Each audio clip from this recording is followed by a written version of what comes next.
Hey guys, tonight we begin with one of history's most consequential laboratory accidents, a Swiss chemist who touched his face at work and accidentally invented the 1960s. This is the history of LSD, and I need you to understand something right away. This drug was discovered by accident, weaponized by idiots, worshipped by academics, criminalized by politicians, and somehow ended up saving Steve Jobs' career. It's a story about bicycle rides through dissolving reality, CIA agents dosing their colleagues' coffee for fun, and a Harvard professor who quit academia to become a drug prophet. About how one contaminated fingertip sparked a cultural revolution that scared Richard Nixon more than communism ever did. Most lab accidents create fires. This one created hippies. But before we get comfortable, take a moment to like the video and subscribe if you enjoy these slow, absurd tales. Drop a comment telling me where in the world you're lying right now, perhaps tucked under a blanket halfway between curiosity and sleep. Now, dim the lights, take a deep breath, and let's ease into tonight's journey together. We're starting in Switzerland, 1943, which is already hilarious.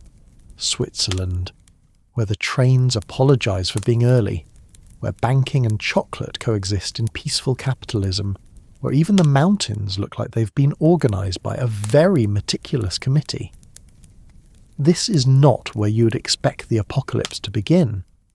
But there's Albert Hofmann, working at Sandoz Pharmaceuticals in Basel, doing the kind of chemistry that makes other chemists fall asleep mid-conversation. He's synthesising ergot alkaloids, which are fungus compounds derived from the same medieval plague that made entire villages dance themselves to death. Wholesome stuff! Hofmann is the most Swiss person imaginable, meticulous, precise. His lab coat probably had a lab coat. His handwriting looked like it had been approved by 3 separate typography committees. This man organised his spices alphabetically and felt feelings about punctuation. He's working on a compound called LSD 25, the 25th variation in a series of lysergic acid derivatives he's been creating to improve circulation. It's boring work, respectable work, the kind of pharmaceutical research that leads to a modest pension and 0 cultural revolutions. On April 16th, 1943, while the rest of Europe is busy with World War II, Hofmann is resynthesizing LSD-25 because he has a peculiar feeling it might be medically useful. This is scientist speak for, I don't know why, but something's telling me to make this again. He's being careful. Hofmann is always careful. But at some point during the synthesis, a tiny amount of the compound touches his skin. Probably his fingertips. Maybe he rubbed his eye. Maybe he touched his face. The exact mechanism is lost to history because Hofmann didn't realise anything had happened. Until about an hour later, when reality started melting. Here's what happened. Hofmann began feeling restless, dizzy. The lab started breathing. Not metaphorically breathing, actually breathing, like the walls had developed lungs and opinions. Colours became unreasonably vibrant. Time started behaving like a suggestion rather than a law. Hofmann, being Swiss and German and deeply committed to protocol, did what any reasonable person would do when their consciousness begins dissolving during work hours. He wrote it down. His lab notes from that afternoon are a masterpiece of someone trying to apply scientific rigour to a mystical experience. I was forced to interrupt my work and proceed home, being affected by a remarkable restlessness combined with slight dizziness. Remarkable restlessness. This man is meeting God through a fungus derivative, and his primary observation is restlessness. The Swiss are built different. He goes home, lies down on his couch, and proceeds to have what he later described as an uninterrupted stream of fantastic pictures, extraordinary shapes with intense kaleidoscopic play of colours. For 2 hours, Albert Hoffmann lay in his neat Swiss apartment, watching impossible geometric entities perform a musical in his visual cortex. When it finally stopped, he sat up, checked his pulse like a good scientist, evaluated his mental state, and reached a conclusion that should have made him reconsider everything. He wanted to know what caused it. Most people, after accidentally encountering the infinite on a Friday afternoon, would take the weekend off, maybe see a priest, definitely avoid whatever chemical triggered the experience. Hoffmann thought, I should do this again, but on purpose. This is how you know scientists are a different species. So on Monday, April 19th, because Hoffmann respected weekends, even when investigating cosmic consciousness, he returned to the lab with a plan. He would intentionally dose himself with LSD-25 and document the results. Properly, scientifically, with witnesses. The dose he chose was 250 micrograms, a quarter of a milligram. Barely anything. He had no reference point because nobody had ever done this before, so he picked what seemed like a conservatively small amount. This was, it turns out, enough LSD to have a meeting with several minor deities and possibly restructure your understanding of causality. At 4:20 p.m, yes, the universe absolutely planned that timing. Hoffmann dissolved the dose in water and drank it. His lab assistant Susie was there to observe. The plan was to sit quietly and note subtle effects. For 20 minutes, nothing. Hoffmann sat at his desk with his pen ready, waiting for interesting psychological phenomena. And then the interesting psychological phenomena arrived in a dump truck. First, his vision started malfunctioning. Objects developed edges they shouldn't have. The room began breathing again, but more aggressively this time, like it was training for a marathon. His sense of time stopped cooperating entirely. Seconds stretched into hours, minutes collapsed into moments. Within 30 minutes, Hoffmann turned to Susie and said, in what might be the greatest understatement in pharmaceutical history, I must go home, I don't feel well. Here's the problem, it's 1943, wartime Switzerland. Private cars are banned because of fuel rationing. If you need to go somewhere, you walk or you bicycle. Hoffmann had to bicycle home, through Basel, while his consciousness was exploring dimensions typically reserved for mystics and theoretical physicists. Susie rode alongside him to make sure he didn't cycle into the river or start a conversation with a mailbox. What followed was 3 kilometres of the most cosmically significant commute in human history. Picture this, a respected Swiss chemist in a lab coat, pedalling through the streets of Basel on a spring evening, while reality disassembles itself around him. Buildings are melting like daily paintings. Colours are singing. The bicycle might be pedalling itself.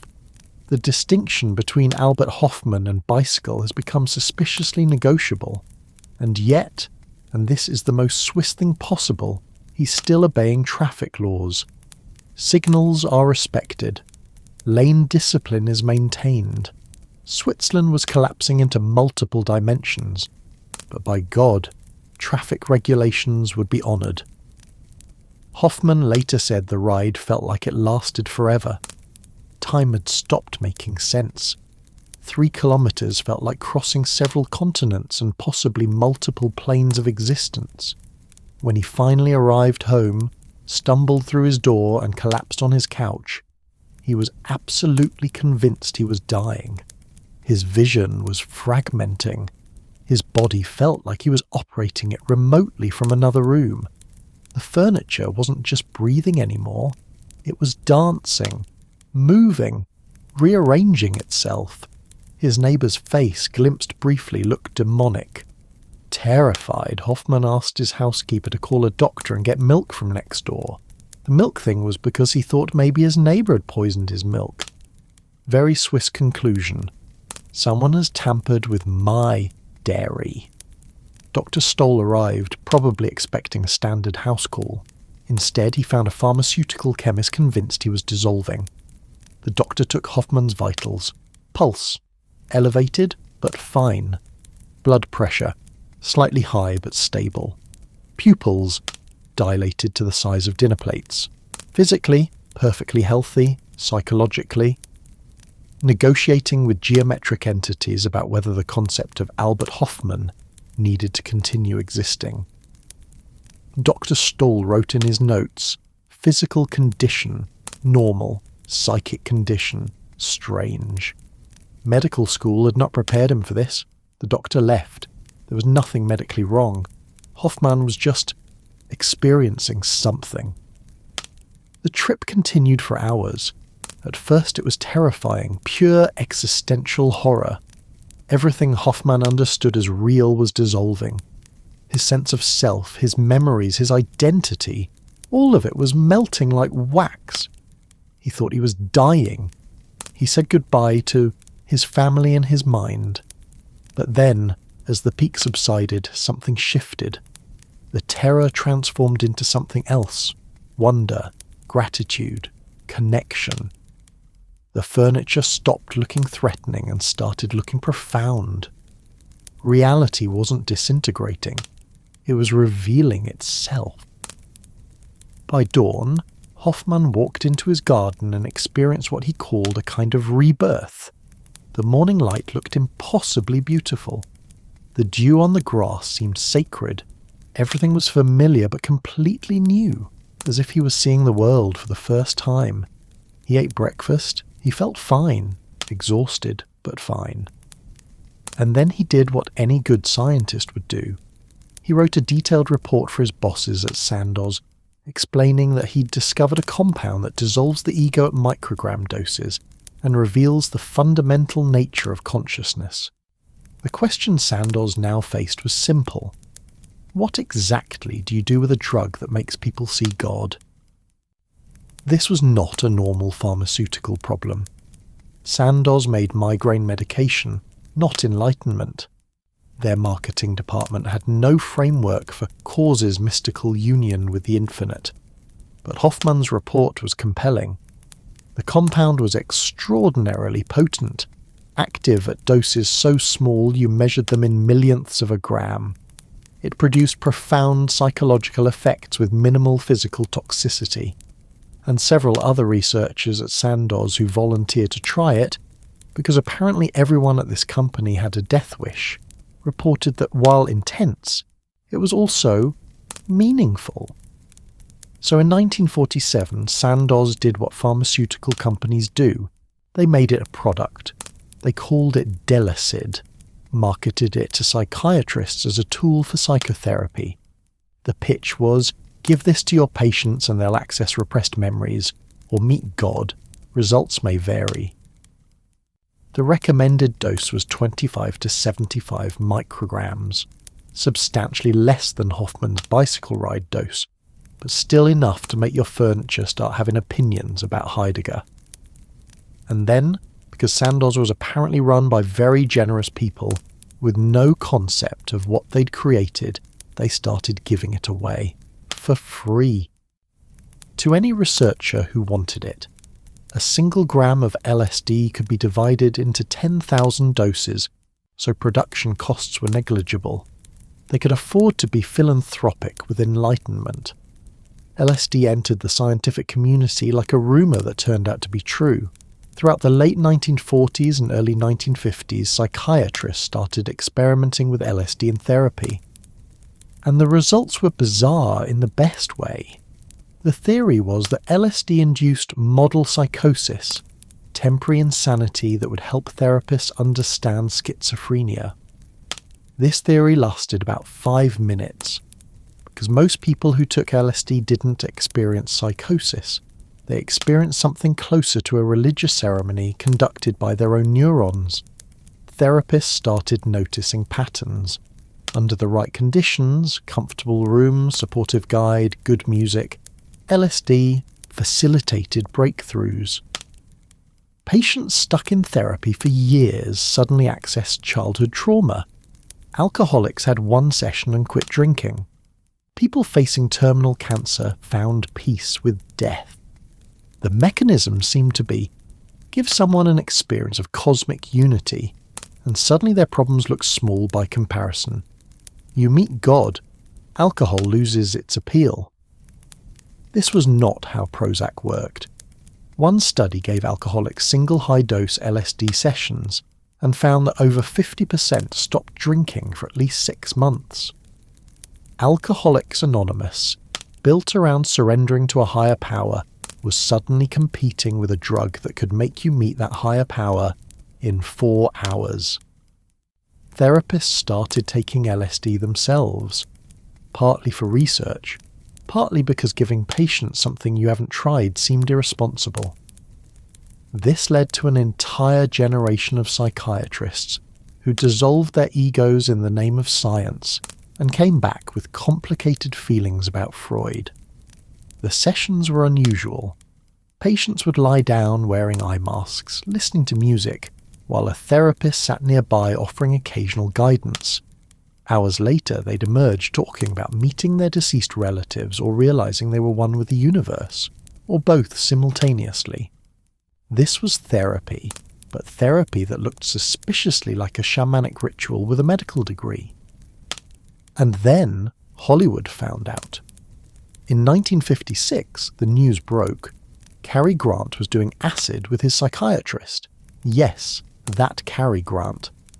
The man who defined mid-century elegance and charm had been taking LSD for therapy and was not quiet about it. Grant gave interviews describing LSD as one of the most important experiences of his life. He talked about confronting childhood trauma, understanding his failed marriages, finding self-acceptance. He said with complete sincerity, "I have been born again." This was not the publicity Sandoz had anticipated. Suddenly LSD wasn't just a research tool. It was glamorous, sophisticated, the kind of thing movie stars did. People got curious. Wealthy individuals started seeking out LSD therapy. It became a status symbol, a mark of emotional courage and intellectual sophistication. Sessions cost hundreds of dollars and required hours of work. But the reports were compelling. Profound insights, emotional rebirth, the whole package. Aldous Huxley, the British intellectual, tried mescaline in 1953 and wrote The Doors of Perception, a philosophical meditation on psychedelics. He later tried LSD and became one of its most articulate advocates. His book gave the experience intellectual legitimacy. Philosophers could cite it. Academics could reference it. By the mid-1950s, LSD existed in 3 separate worlds: psychiatric research, Hollywood therapy culture, and intellectual philosophy. These circles agreed on one thing. LSD was powerful, important, worth studying. None of them knew that a 4th group had also discovered LSD. In Virginia, at CIA headquarters, men in suits were reading the same research papers, and they were reaching very different conclusions. They weren't thinking about therapy or enlightenment. They were thinking about weaponizing it. The Cold War was heating up. The Soviet Union was the enemy. There were rumors, later proven false but taken seriously at the time, that communist countries were developing mind control techniques, brainwashing, chemical interrogation, psychological warfare. The CIA's response was straightforward. If they might be developing these techniques, we need them first. In 1951, a CIA memo described a compound useful for special applications. The compound was LSD-25. The applications were classified. Alan Dulles, CIA director, approved a program called mCulture. The purpose: develop mind control capabilities. The methods: drugs, hypnosis, electroshock, sensory deprivation, whatever worked. Running the program, Sidney Gottlieb, a chemist with a club foot and a god complex. He had unlimited funding, zero oversight, and a belief that human consciousness was just another system to be hacked. And he had warehouses full of LSD because Sandoz was still giving it away to researchers. The CIA qualified, technically. From 1953 onward, M-Culture would conduct experiments ranging from unethical to criminal. They would dose unwitting Americans. They would spike their colleagues' drinks as pranks. They would search for mind control techniques that didn't exist and destroy lives trying. But in 1951, as the program began, LSD was still mostly contained in laboratories and therapy offices. It was a curiosity, a research tool, a pharmaceutical oddity with mystical side effects. Albert Hofmann, back in Basel, continued his work. He'd touched his face after handling a fungus derivative and accidentally set in motion a chain of events that would reshape culture, politics, and consciousness itself. In his lab notebook, written in neat German handwriting, was the entry for April 19th, 1943, LSD 25, 250 micrograms, effects, profound. That one contaminated fingertip had started the countdown. The CIA was about to try weaponizing enlightenment.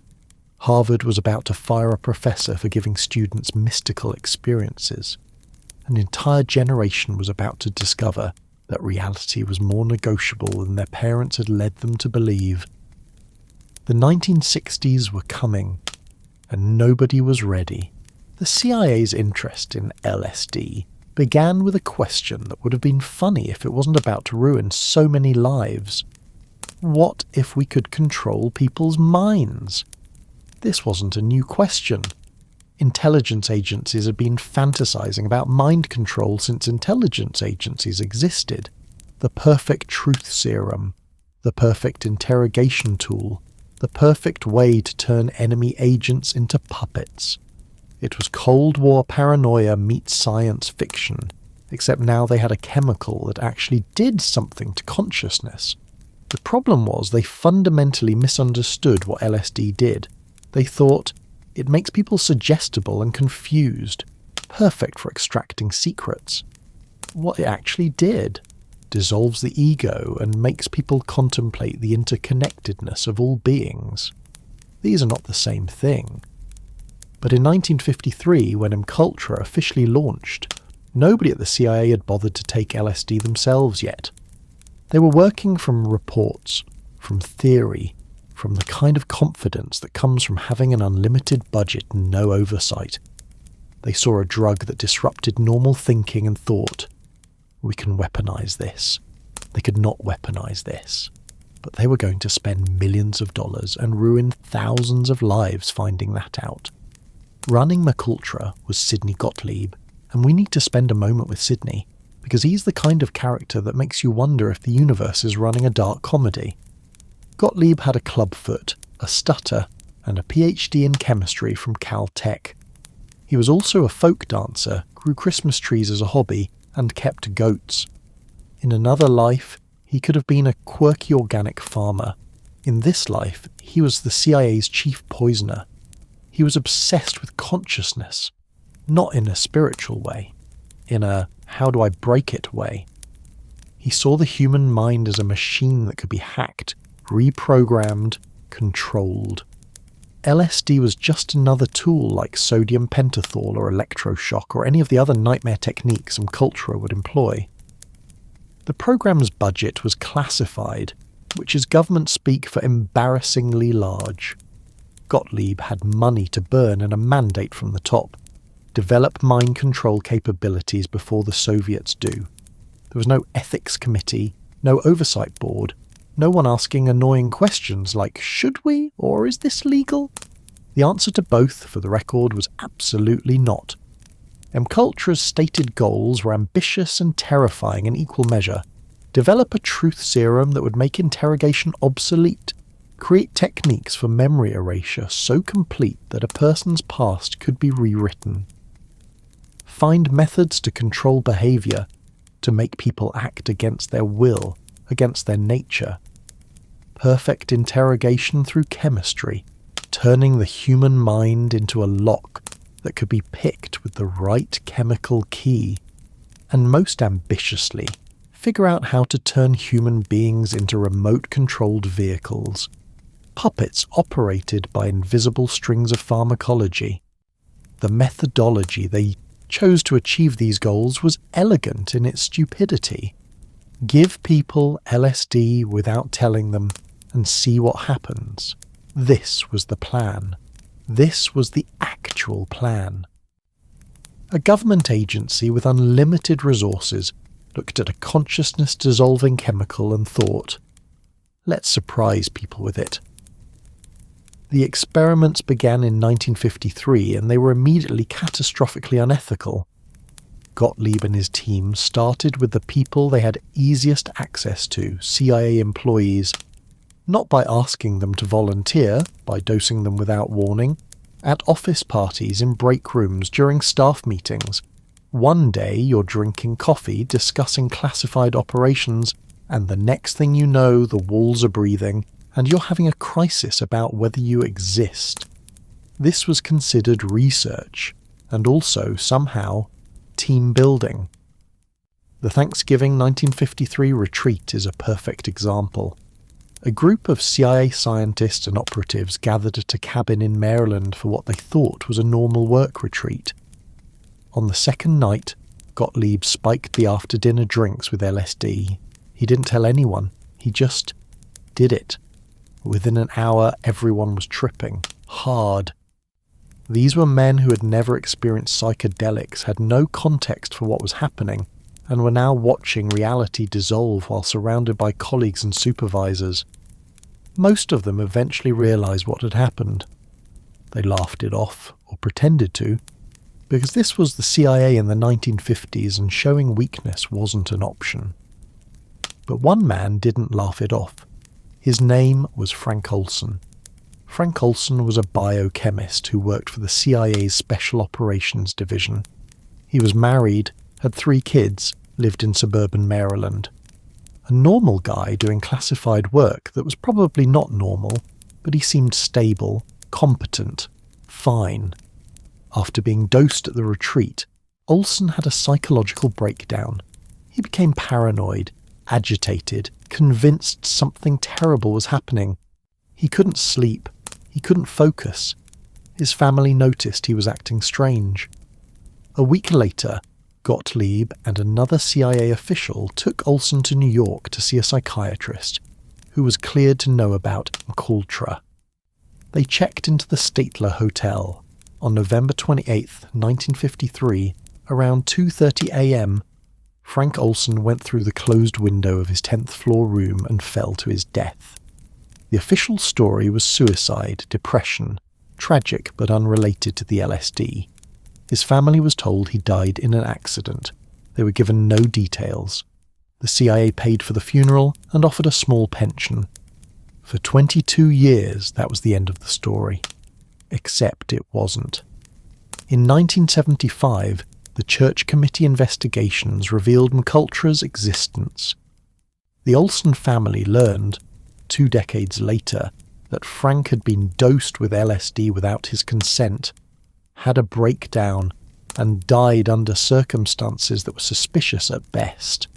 His son, Eric Olson, spent the rest of his life investigating. In 1994, the New York DA opened a murder investigation. The evidence suggested Olson might have been thrown from the window, possibly because he'd learned too much about CIA activities and had become a security risk. Was it murder? Suicide induced by CIA drugging? An accident during a psychotic episode they caused? The answer died with Frank Olson, but the responsibility doesn't. The CIA had dosed him without consent, watched him unravel, and then he was dead. This is the dark centre of the MKUltra story. Not the weird experiments or the paranoid theories, but actual human cost. A man died. His family spent decades not knowing why, and the agency responsible destroyed most of the evidence.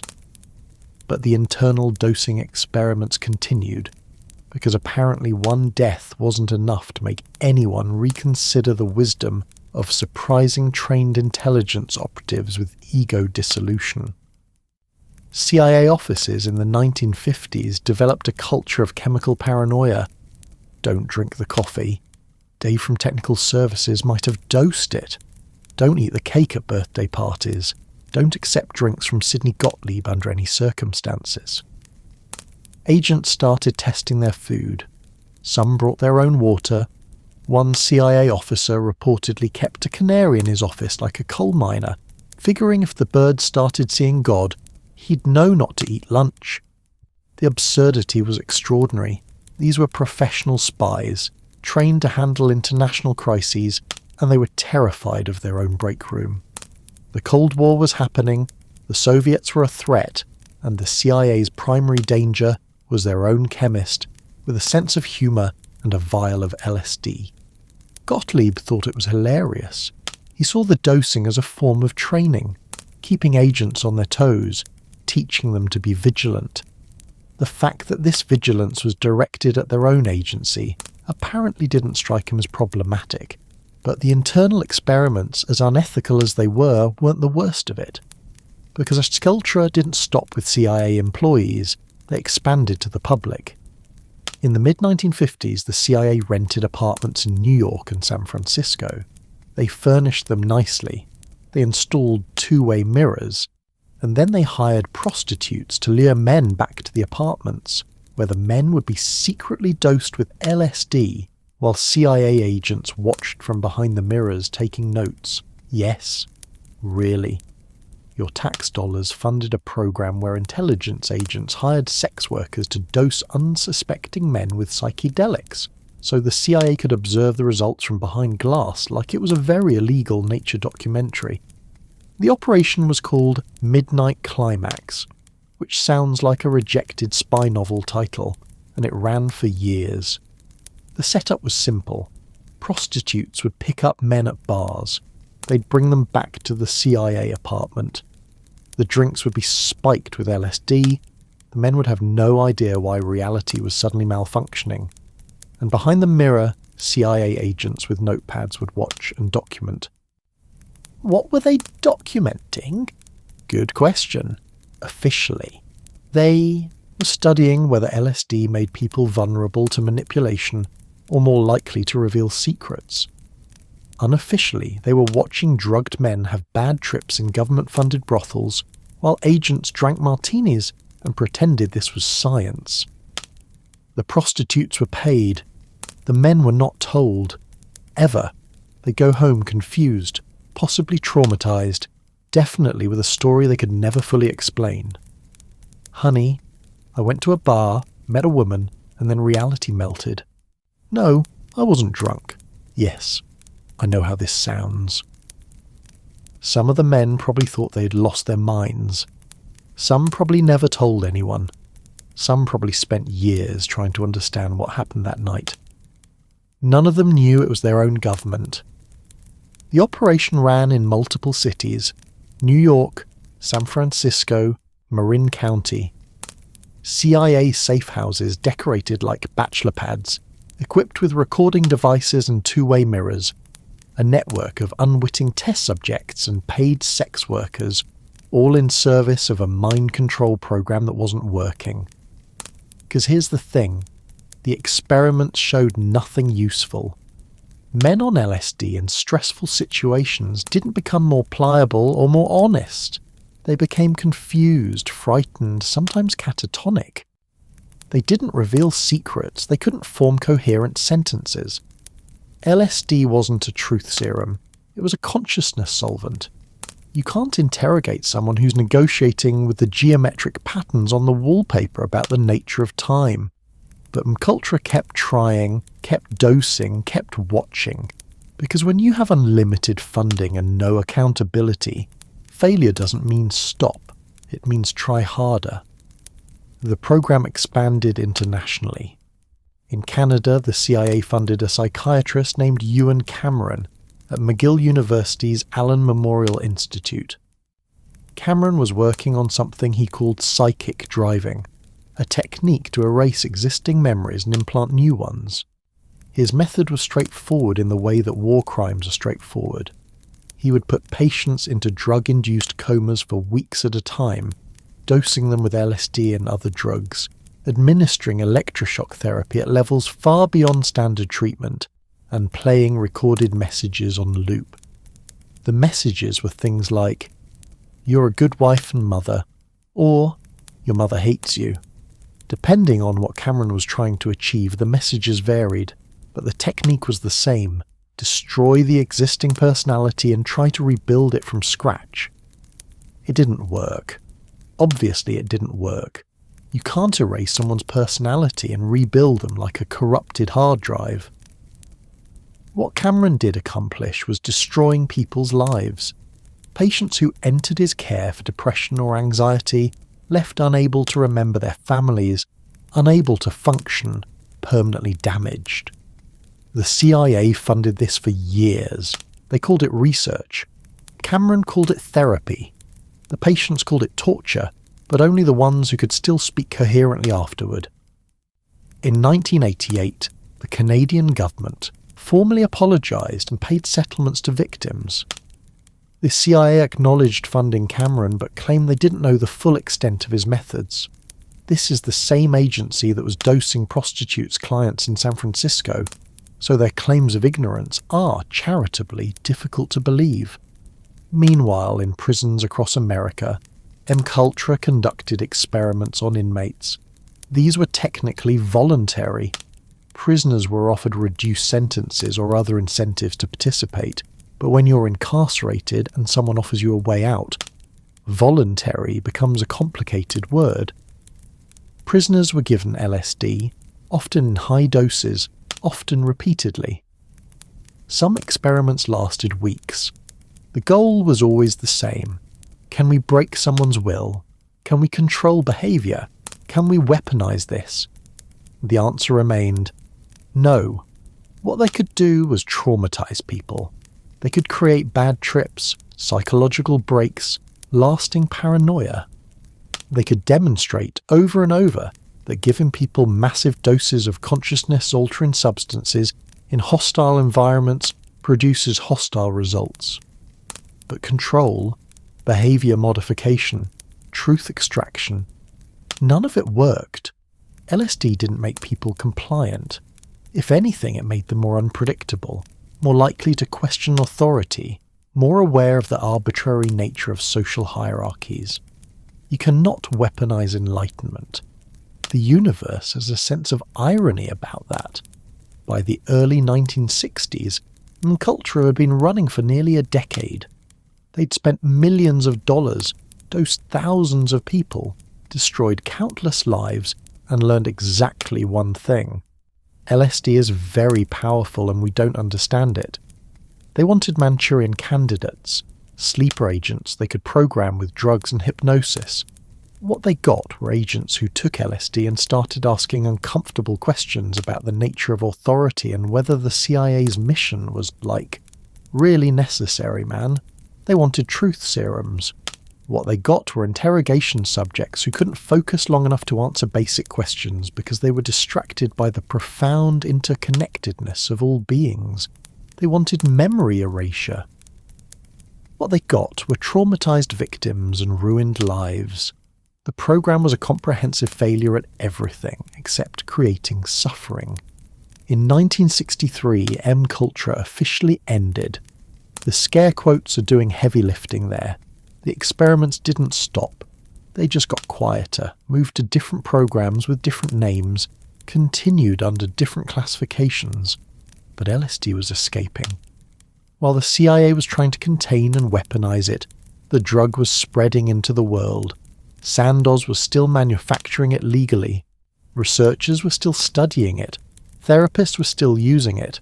And academics were starting to notice its potential for consciousness research. One of those academics was a psychology professor at Harvard named Timothy Leary. Leary wasn't looking for enlightenment in 1960. He was looking for tenure. He was 39, twice divorced, moderately successful in academic psychology. His research focused on personality assessment, which is exactly as boring as it sounds. Then he went on vacation to Mexico and ate psilocybin mushrooms. This is what we call a before and after moment in someone's life. Before, conventional academic studying conventional psychology. After, prophet of psychedelics who would become, in Richard Nixon's words, the most dangerous man in America. The mushroom experience shook Leary. He described it as more profound than anything in his professional or personal life. He returned to Harvard convinced he'd discovered something important, a tool for exploring consciousness that psychology had been missing. His colleague, Richard Alpert, was intrigued. Alpert was a closeted gay man in the 1960s, which meant he understood the concept of hidden realities better than most. Together, they'd launched the Harvard psilocybin project. The stated goal: study the therapeutic and consciousness-expanding effects of psilocybin mushrooms. The actual result: turn Harvard into the launching pad for the psychedelic revolution. Their research started legitimately enough. They gave psilocybin to graduate students, monitored the experiences, documented the results. The students reported profound insights, spiritual experiences, lasting positive changes. Leary was thrilled. This was reproducible mysticism. This was psychology's future. Then Sandoz sent them LSD, not a small amount, a mayonnaise jar full of pure crystalline LSD, enough for thousands of doses. Sandoz was still giving it away to researchers, and Harvard qualified. Leary and Alpert looked at this jar of consciousness-dissolving crystals and thought, we should share this with everyone. This was not what Harvard had in mind when they approved the research. The experiments escalated quickly. What started as careful clinical research turned into weekend retreats, where professors, students, poets, musicians, and curious intellectuals would gather at Leary's house, take LSD, and explore consciousness together. Leary's home in Newton, Massachusetts became a pilgrimage site. Beat poets showed up, jazz musicians, graduate students who'd heard rumours. They'd lie on couches wearing eye masks, listening to Indian music, having profound experiences while Leary wandered around taking notes, and occasionally having profound experiences himself. This was technically research. Sessions were documented. Participants filled out questionnaires. But research, where everyone cries about the interconnectedness of all things and then writes poetry, starts to look suspicious to academic review boards. One of their more famous experiments was the Good Friday experiment. They gave psilocybin to divinity students on Good Friday in a chapel, while religious services played upstairs. The question: would psychedelics produce genuine religious experiences? The answer: yes. Overwhelmingly yes. The divinity students reported profound mystical experiences that they rated as among the most significant of their lives. Some became ministers and later said the experience deepened their faith. The faculty response was, this seems problematic. Parents started complaining. Professor Leary gave my son drugs and now he's talking about dissolving his ego. Other faculty members were concerned. This isn't psychology anymore. This is a cult with academic funding. By 1963, Harvard had seen enough. Leary and Alpert were fired, officially for failing to attend scheduled classes and giving drugs to undergraduates without proper oversight. Unofficially for turning the psychology department into a mystery school. Leary saw it as martyrdom. Harvard saw it as liability management. Both were right. But getting fired didn't stop Leary. It freed him. He no longer had to pretend his psychedelic research was conventional science. He could fully commit to what he'd already become, a prophet. After Harvard, Leary and his growing circle of followers moved to Millbrook, a 64-room mansion in upstate New York. The estate was owned by wealthy heirs who were enthusiastic about consciousness expansion and had the money to fund it. Millbrook became psychedelic headquarters, a place where intellectuals, artists, and spiritual seekers could explore LSD in a beautiful setting, guided by people who'd done this hundreds of times. It was also, from the outside, completely insane. Local police raided Millbrook regularly. They'd find people meditating, find people having profound realizations about existence, find a lot of LSD, and struggle to figure out what crime was being committed. The residents were peaceful, philosophical, and annoying because they kept asking the cops about the nature of consciousness and whether laws were just social constructs. This is not what police officers are trained to handle. During one raid, a young assistant district attorney named G. Gordon Liddy led the charge. He would later become famous for Watergate, but in 1966 he was focused on shutting down the hippie mansion. The raids were theatre, lots of cops, lots of press coverage, not a lot of successful prosecutions because nobody was violent and the drugs laws were still catching up to reality. But Millbrook's real influence wasn't the mansion itself. It was Leary's growing public profile. He was giving lectures, appearing on television, writing books. He was articulate, charismatic, and completely convinced that LSD could save humanity. In 1967, Leary spoke at a Human Be-In in San Francisco and delivered the line that would define him. Turn on, tune in, drop out. Turn on, take LSD, activate your neural equipment. Tune in, understand yourself, your society, your relationship to the cosmos. Drop out, detach from the system that's keeping you unconscious. Boomers heard this in college and based entire identities on it. The slogan was perfect, concise, memorable, vaguely rebellious without being threatening. It also made parents and politicians lose their minds, which was part of the appeal. Leary was now the public face of LSD. The media couldn't decide if he was a visionary or a lunatic. He didn't care. He'd met God in a mushroom, discovered the key to consciousness in a Harvard lab, and watched his career transform from academic psychology to cultural profit. His ego, never small, expanded along with his consciousness. By the late 1960s, Timothy Leary wasn't just promoting LSD, he was preaching it. And people were listening. Students, artists, musicians, anyone disillusioned with 1950s conformity and looking for something more real, more alive, more meaningful. LSD was spreading beyond research labs and therapy offices. It was entering dorm rooms, concert venues, city streets. What started in a Swiss laboratory had become a cultural phenomenon. The counterculture was forming, the hippies were arriving, and the government was about to panic in ways that would make culture look restrained. Timothy Leary wasn't looking for enlightenment when he went on vacation in the summer of 1960. He was looking for a break. He was 39, twice divorced, moderately successful in academic psychology, but not particularly happy about it.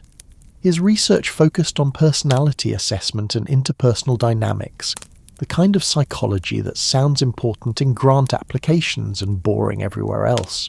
He was respected, tenured, on track for a conventional academic career that would end with a retirement party and a plaque. Then, in Cuernavaca, Mexico, an anthropologist offered him psilocybin mushrooms, the sacred kind that Mazatec shamans had been using for centuries.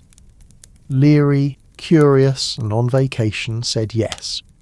What happened next was the kind of experience that divides your life into before and after. Leary later described it as the deepest religious experience of his life, more profound than anything in his 40 years of living.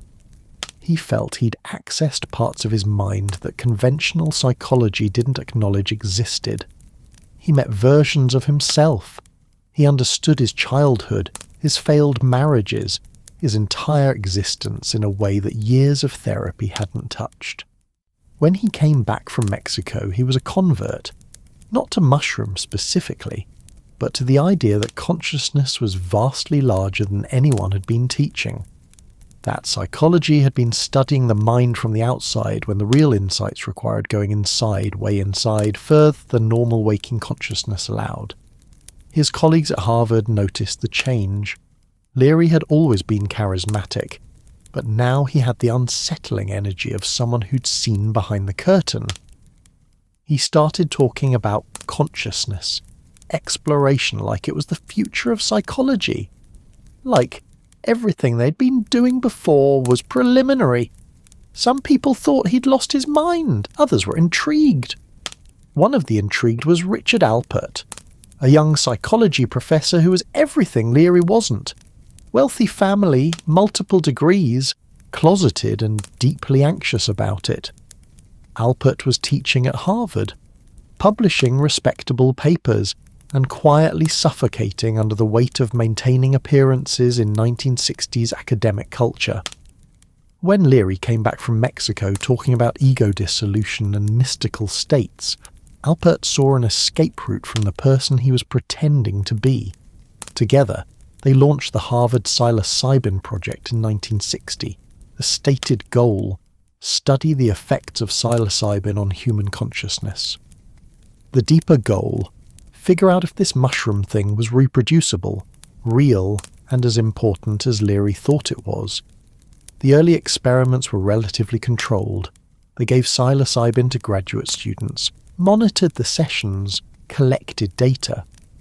The students reported profound experiences, mystical states, personal insights, lasting positive changes in outlook. Leary was thrilled. This wasn't just a drug effect. This was a tool for transformation. Word spread quickly. Harvard being Harvard, secret psychology experiment with mystical mushrooms became the worst kept secret on campus.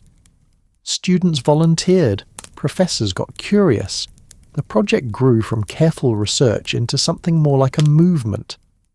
Leary's house in Newton, Massachusetts, became the centre of operations, not a sterile lab, but a comfortable home where people could have experiences in a supportive setting.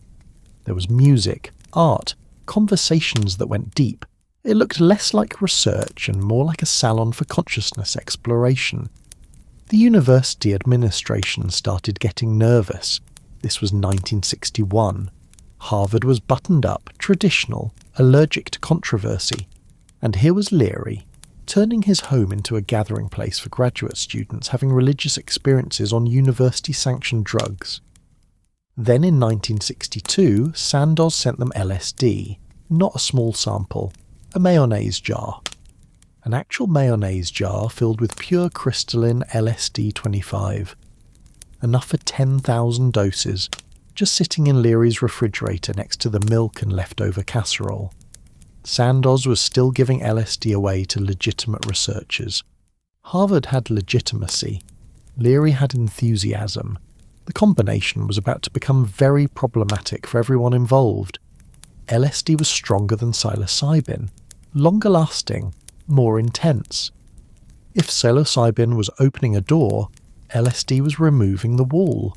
Leary and Alpert started incorporating it into their research, and the experiences became more profound, more destabilizing, more likely to make participants question every assumption they'd ever held about reality. Students who took LSD in Leary's sessions came back talking about understanding the universe, about ego death, about realizing their entire identity was a construct that could be temporarily dissolved. This was not the kind of result that gets approved by academic review boards without extensive footnotes and concerned meetings. The experiments that got the most attention and eventually caused the most problems was the Good Friday experiment in 1962. The setup was almost absurdly perfect. On Good Friday, they gave psilocybin to 20 divinity students in the basement chapel of Boston University's Marsh Chapel. Half got psilocybin, half got a placebo. Upstairs, a full Good Friday service was happening. Organ music, prayers, the whole Easter weekend atmosphere. The question: would psychedelics produce genuine religious experiences indistinguishable from spontaneous mystical states? The answer: overwhelmingly yes. The students who got psilocybin reported profound mystical experiences. They described unity with the divine, transcendence of time and space, encounters with the sacred. On follow-up surveys years later, most rated it as one of the most spiritually significant experiences of their lives. Some became ministers and said the experience deepened their faith. Others left organised religion but maintained that they genuinely encountered something sacred. The data was clear. Under the right conditions, psychedelics could produce experiences phenomenologically identical to mystical states described by saints and mystics. From Leary's perspective, this was proof that consciousness exploration wasn't just valid, it was necessary. Here was a reproducible method for accessing religious experience. Not faith, not ritual, not years of meditation, but direct access through chemistry. From Harvard's perspective, this was a professor giving drugs to divinity students in a chapel and calling it science. The administration was done pretending this was normal research. By 1963, the complaints were piling up. Parents calling to say Professor Leary gave their son drugs. Faculty members expressing concern that the psychology department had become a mystery cult. Other academics publishing critiques of Leary's methodology, pointing out that his research looked suspiciously like advocacy. The final straw was undergraduate involvement.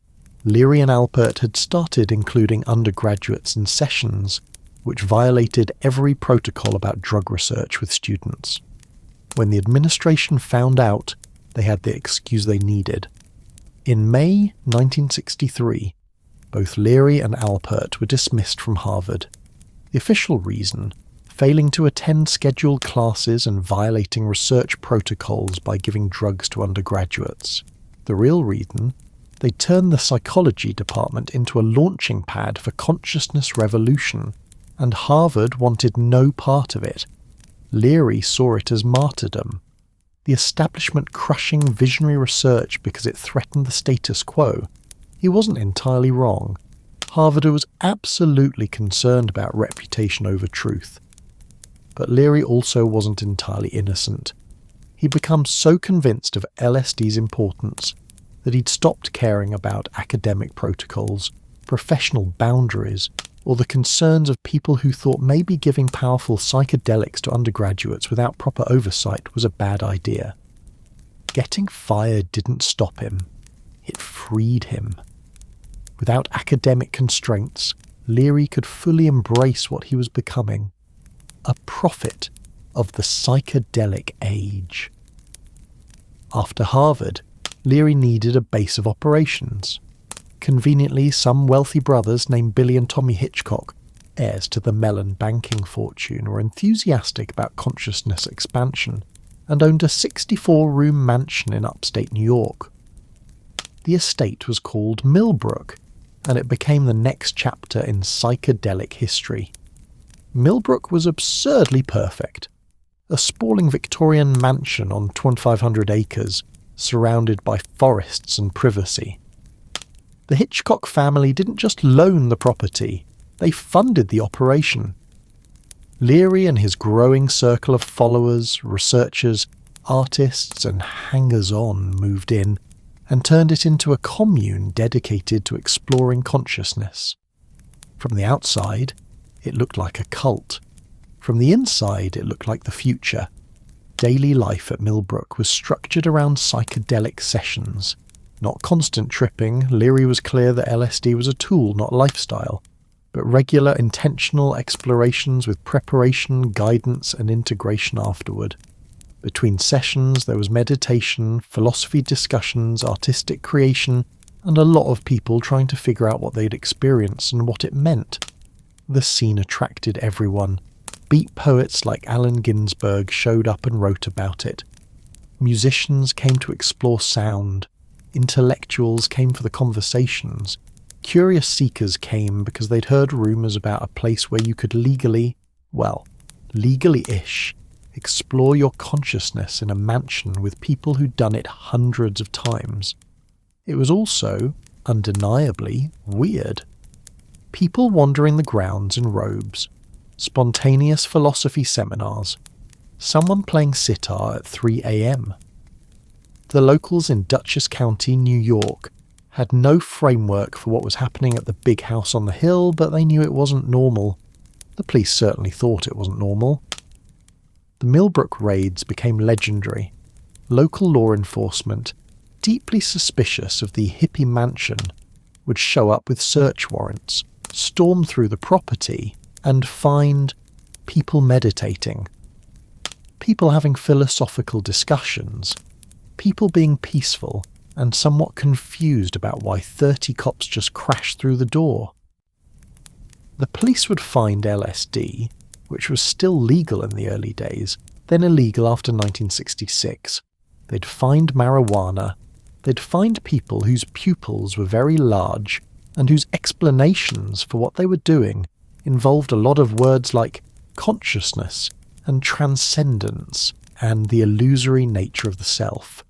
Arrests were made, charges were filed. Most didn't stick because the residents of Millbrook, while unconventional, weren't violent or disruptive. They were just weird. And being weird, it turns out, is hard to prosecute. The most famous raid happened in 1966, led by a young assistant district attorney named G. Gordon Liddy. Yes, that G. Gordon Liddy, who would later become famous for Watergate.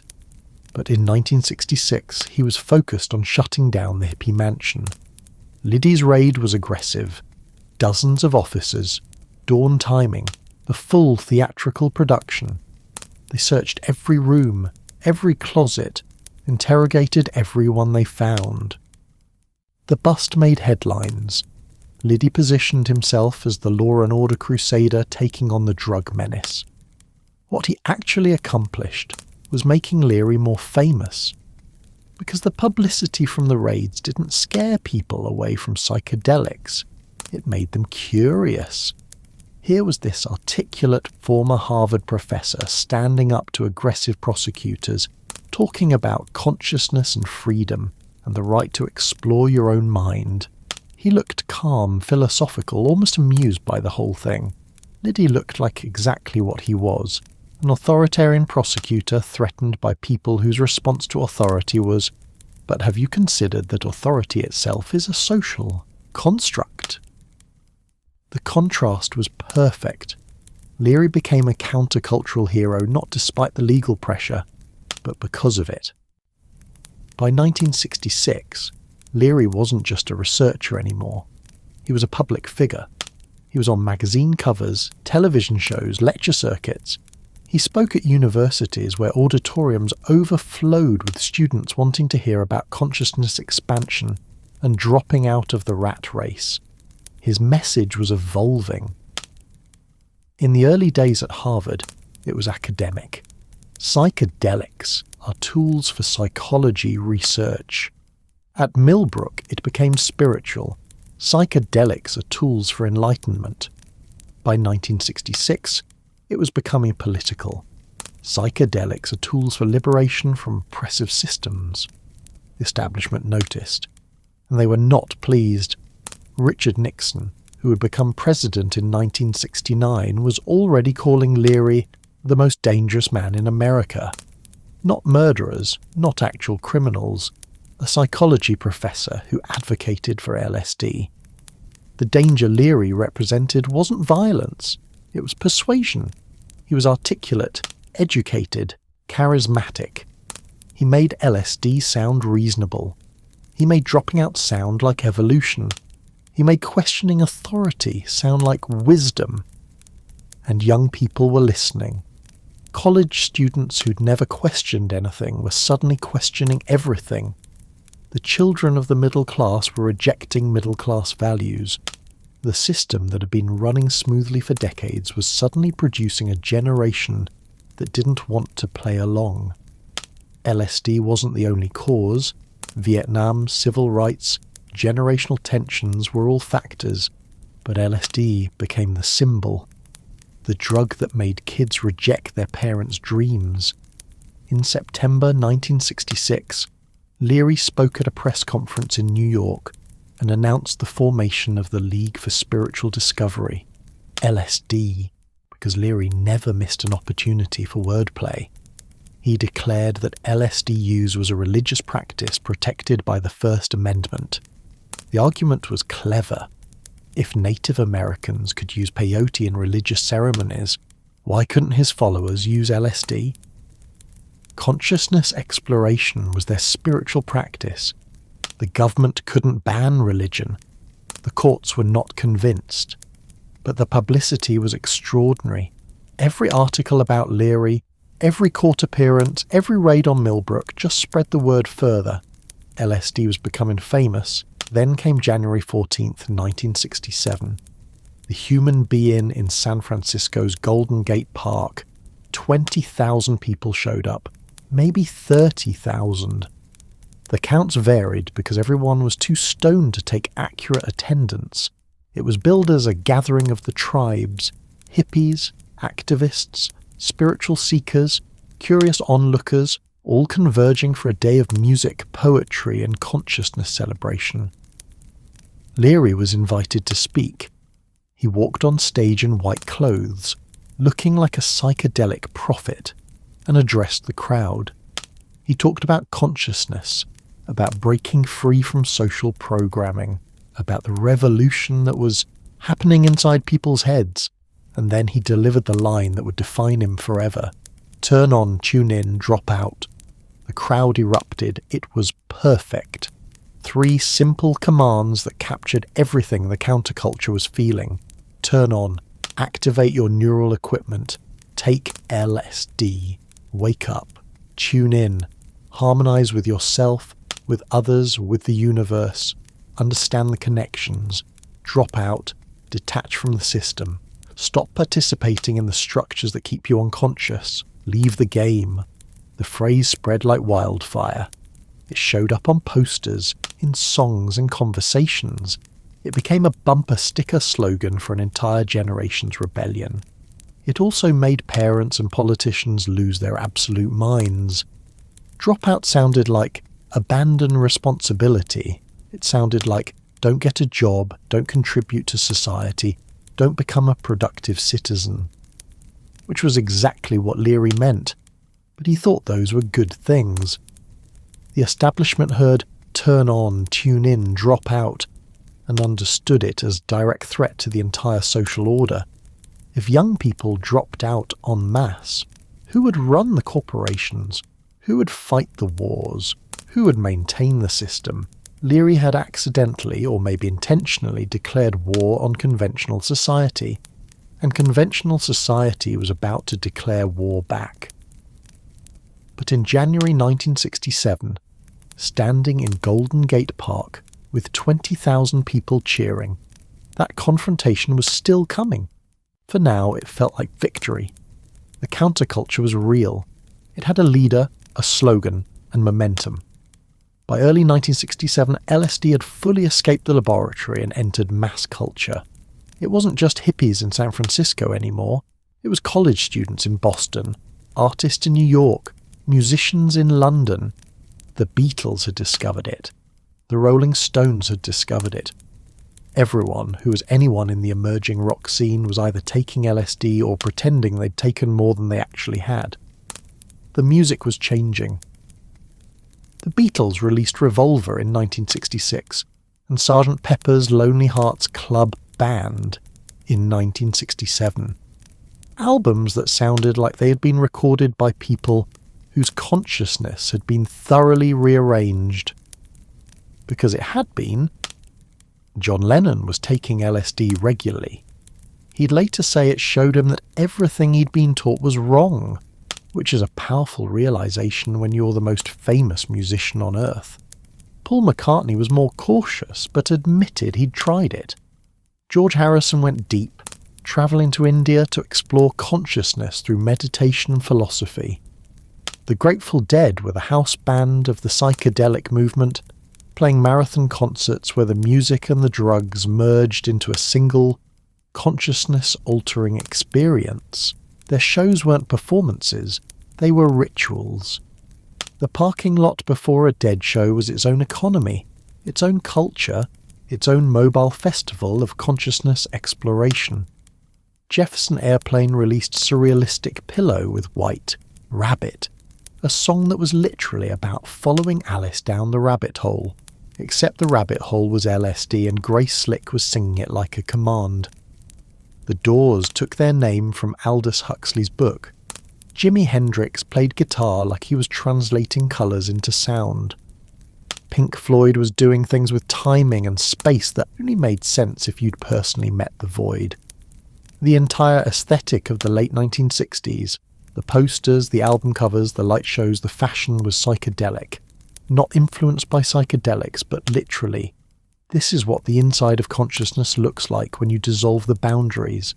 And it was spreading, not just in America. London had its own scene, Amsterdam, Berlin. Anywhere young people were looking for alternatives to the post-war conformity their parents had built, LSD was showing up as an option. But the moment of peak optimism, the moment when it felt like the counterculture might actually transform society, was the summer of 1967, the summer of love. In January 1967, after the Human Be-In word went out, come to San Francisco. Something's happening, a new way of living, a new consciousness, freedom, music, community. Come. And they came. Tens of thousands of young people, mostly teenagers and 20-somethings, descended on the Haight-Ashbury neighbourhood. They came from suburbs, from small towns, from places where conformity was suffocating and rebellion meant growing your hair long. They came looking for something different. And for a few months, they found it. Haight-Ashbury in the summer of 1967 was a functioning alternate reality. Rent was still cheap. Victorian houses were packed with people living communally. You could crash on someone's floor, find food at a free kitchen, get free medical care at the free clinic that had opened to handle the influx. Music was everywhere. Bands played for free in Golden Gate Park. The Grateful Dead, Jefferson Airplane, Big Brother and the Holding Company. They were local bands, accessible, part of the community. You could see them on street corners. LSD was everywhere too. It wasn't hard to find. Someone was always willing to share. The idea was that consciousness expansion should be free, or at least cheap. Commercializing enlightenment felt wrong to people who just rejected commercial culture. The whole scene had a utopian energy. People genuinely believed they were building something new, a society based on sharing instead of hoarding, on community instead of individualism, on consciousness instead of consumption. For about 3 months it almost worked. There were free concerts, free food programs. The Diggers, a guerrilla theatre group turned activist collective, set up free stores where everything was free. No money, no barter, just take what you need. It was anarchist mutual aid meets hippie idealism, and in the summer of 1967 it functioned. Tourists started showing up. Grey Line bus tours would drive through Haight-Ashbury like it was a zoo. And here on your right, you'll see the hippies in their natural habitat. The hippies, annoyed and amused, would hold up mirrors to the tour buses, reflecting the tourists back at themselves. Who's really on display here? The media covered it obsessively. Every magazine, every newspaper, every television network sent reporters to document the phenomenon. Some coverage was sympathetic, most was sensationalist. The Hippie Temptation, CBS called their documentary.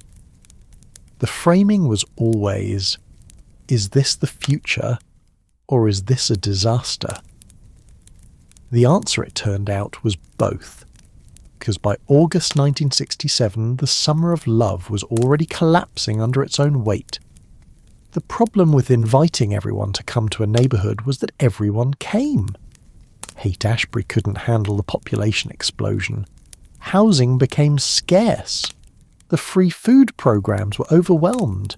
The infrastructure that had worked for a few thousand people couldn't scale to 50,000.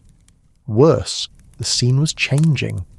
The early arrivals had been genuine seekers, artists, people committed to the ideals of the counterculture. But as summer progressed, more tourists arrived. Runaways with nowhere to go, people with serious mental health issues who saw the hippie movement as a place where they'd be accepted. Predators who saw vulnerable young people an opportunity. Crime increased. Not violent crime mostly, but theft, scams, sexual exploitation. The idealism of free everything collided with the reality that some people would take advantage of trust. Drug quality became a problem. When LSD was being made by chemists who cared about purity, it was relatively safe. But as demand exploded, so did supply from less careful sources. Doses became unpredictable. Sometimes what was sold as LSD wasn't LSD at all. Bad trips increased. People ended up at the free clinic with psychological emergencies. The Haight-Ashbury Free Clinic, which had opened in June 1967 to provide medical care, was overwhelmed.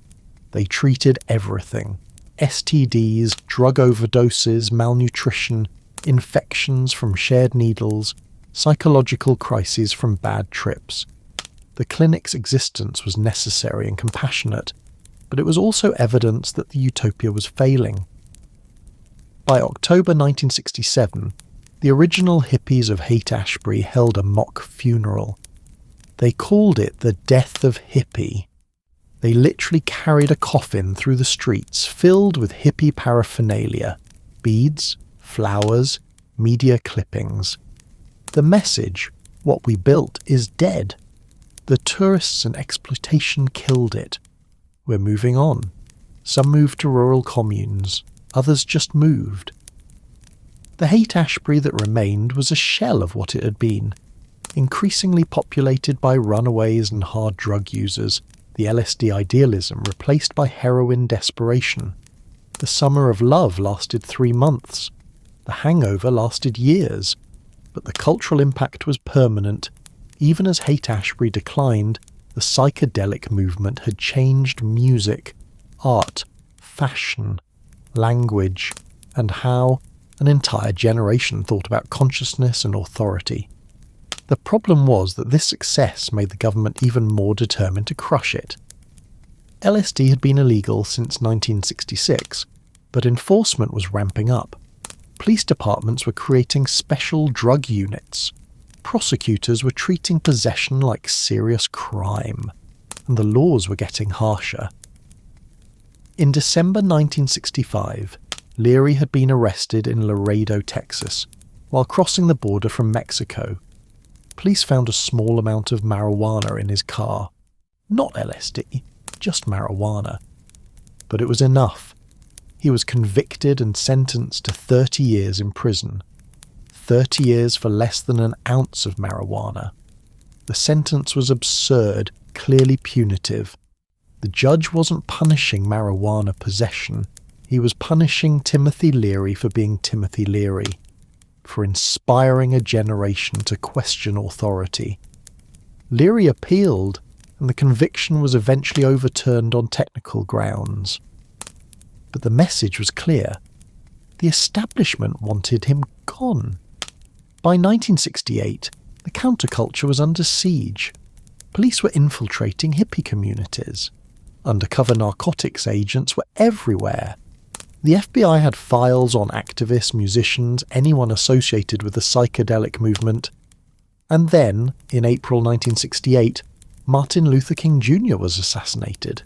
In June, Robert Kennedy was assassinated. The idealism of the mid-1960s was curdling into violence and paranoia. The feeling that change was possible was being replaced by the feeling that the system would kill anyone who threatened it. The Democratic National Convention in Chicago in August 1968 turned into a police riot. Protesters were beaten in the streets. The whole country watched on television as the establishment demonstrated what happened to dissent. The hippies had wanted peace and love. They got tear gas and truncheons. And then there was Charles Manson. In August 1969, members of the Manson family murdered actress Sharon Tate and 4 others in Los Angeles, then murdered Leno and Rosemary LaBianca the next night. The killings were brutal, senseless, terrifying. Manson was a cult leader who'd used LSD and other drugs to control his followers.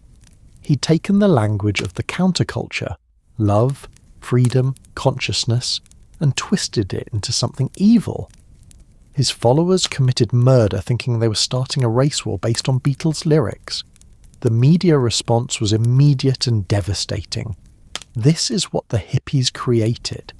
This is where LSD leads. Peace and love is a lie that ends in murder. It wasn't true. Manson was a psychopath who manipulated vulnerable people. LSD didn't create him. He'd been disturbed long before psychedelics. But the narrative stuck. After Manson, the counterculture's image never recovered. Suddenly, hippies weren't harmless idealists. They were potential cult members. LSD wasn't a consciousness tool. It was the drug that created the Manson family. The distinction between using drugs and being controlled by a manipulative psychopath was lost in the panic. Everything got lumped together. Hippies, drugs, violence, chaos. The establishment had been looking for proof that the counterculture was dangerous. Manson gave them that proof. By the end of 1969, the summer of love was a distant memory. The optimism had died. The music festival at Altamont in December, intended to be Woodstock West, ended with the Hells Angels killing a man in front of the stage while the Rolling Stones played. The 1960s ended not with peace and love, but with violence and disillusionment. Richard Nixon won the presidency in 1968, promising law and order. He meant crushing the counterculture. His administration launched the war on drugs, which was less about public health and more about criminalizing dissent. John Ehrlichman, Nixon's domestic policy advisor, would later admit, "We knew we couldn't make it illegal to be either against the war or black, but by getting the public to associate the hippies with marijuana and blacks with heroin, and then criminalizing both heavily, we could disrupt those communities." The war on drugs wasn't about drugs, it was about control, and LSD, the drug that had launched the counterculture, was target number one. In 1970, Leary was sentenced to 10 years in prison for possession of 2 marijuana roaches. While in custody, he escaped, climbed over a prison fence with help from the Weather Underground, a radical left-wing group. He fled to Algeria, then Switzerland, then Afghanistan, living in exile while the FBI hunted him. Nixon called him the most dangerous man in America again. Not because Leary was violent, but because he represented an idea that individuals could explore their own consciousness without government permission. Leary was recaptured in 1973 in Afghanistan and brought back to the US. He served time, was eventually paroled, and lived the rest of his life as a curious relic of the psychedelic age, part prophet, part cautionary tale, part celebrity. He'd gone from Harvard professor to countercultural messiah, to federal fugitive to footnote. But his influence was permanent. Turn on, tune in, drop out outlived his relevance. By the mid-1970s, LSD had been thoroughly criminalized. Research was dead. Therapy users were banned. The drug that had shown such promise for treating alcoholism, PTSD and end-of-life anxiety was now Schedule Y, defined as having no medical value and high potential for abuse. The irony was thick. The CIA had tried to weaponize LSD and failed. Leary had tried to liberate consciousness and succeeded too well. The government's response to both was the same: make it illegal and pretend it doesn't exist. But LSD didn't disappear. It went underground. The Grateful Dead kept touring. Deadheads kept dosing in parking lots. Underground chemists kept cooking. The supply chain got shadier, the quality more variable, but the drug persisted. Because here's what the government never understood. You can't kill an idea by making it illegal. You can drive it underground. You can arrest people. You can run propaganda campaigns. But if the idea speaks to something real, a genuine human desire to understand consciousness, to question authority, to explore what's possible, it survives. LSD survived. diminished, criminalized, associated with failure and violence, but it survived. And decades later, when scientists finally got permission to study it again, they found what Leary and the early researchers had known all along. It actually works. For depression, PTSD, end-of-life anxiety.